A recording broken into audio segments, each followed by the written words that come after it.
afternoon. Hey there, guys. I'm here at a park, the Lone Giant Park in Toronto here. Back behind me, you can see the city in the water. That's not much of the city. International District.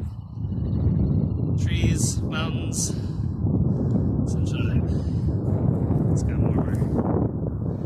And I just want to share with you, I was walking here this afternoon, it's around noon, and I'm walking down the street, past shops, busy streets, and everybody's out and about. This guy's walking with a stroller, but the stroller is empty, and I could hear a little boy screaming, but I couldn't see the little boy. And so I'm like walking, and I turn the corner, I see the stroller with this guy, this empty stroller. I look behind him, and there's this little boy, this toddler, who's running after his dad, what I assume is his dad. And his dad is completely ignoring him. And I was just like, well, that kid's gonna have a rough time. And it just broke my heart. And it's strikingly in line with what I wanted to share today. My theme, my topic today is relationships. And relationships shape us, and they're how we heal. And I kind of mentioned this a little bit in my last video. And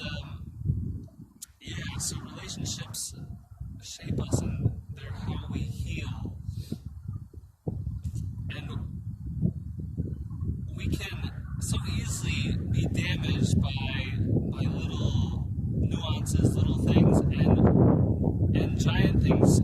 Trauma doesn't just happen in war. It happens every day in people's lives. Like that little boy who was running after his dad, who was completely ignoring him. That can have immense effects on our relationships and the way we relate to others later in our lives. And oftentimes, most of the time, probably all the time, our relationship habits and the nuances that we experience in relationships that are either healthy or unhealthy often come from experiences like what this kid was having today. And I want to just share with you how important the relationship we cultivate with ourselves is, and how vital that is to repairing these outside relationships. And it's very integral, honestly.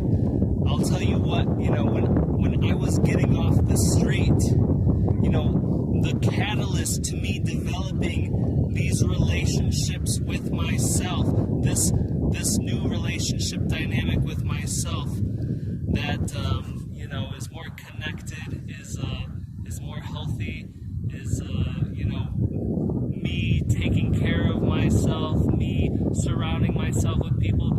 It's a give and take. I was fortunate enough to have a friend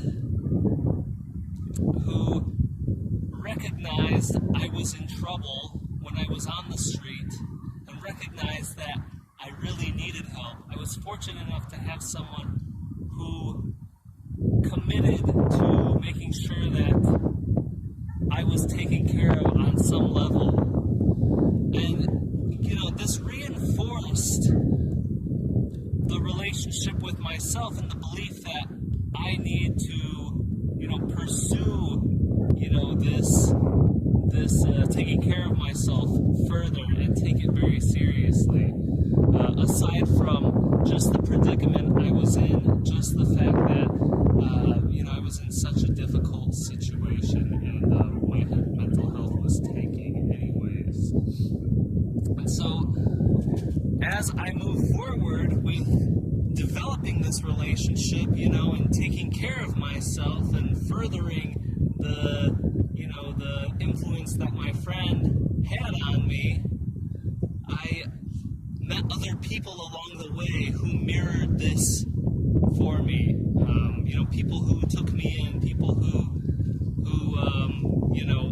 aligned with where I was at and saw that I needed more help, and it took also that developing that relationship with myself where I felt that I needed to ask for help, like being able to recognize when I needed help and how to ask for it and where to get it. And so I just want to really impart with you how important it is to be consistent and to as we develop our relationship with ourselves, our relationship with the outside world changes, and we're in a constant conversation with the world around us. And so, just want to share with you that if you're having difficulty, or you're in the midst of your healing process, or you're in struggle, really tune into yourself. Find some quiet space and make a list of things in the moment that you need, your most basic needs, and find out how to get those, and look at those and see if the people around you are facilitating, are helping you get those needs, or if they're getting in the way of getting those needs. And then make the decision to align with people in your life who are facilitating getting those needs met. And so when we start to figure out what we need inside, we can start to pivot to how and who we relate to on the outside to mirror that. And that's when our world starts to change, and that's when our relationships and healing and more connection begins to happen. So I just want to say find some space to listen to yourself, to really get in tune with yourself and cultivate that relationship, and bring it to the outside world. Where is it not being mirrored, and how can you create more of that connection that you want in yourself in the outside world? All right, take care. Have a beautiful day.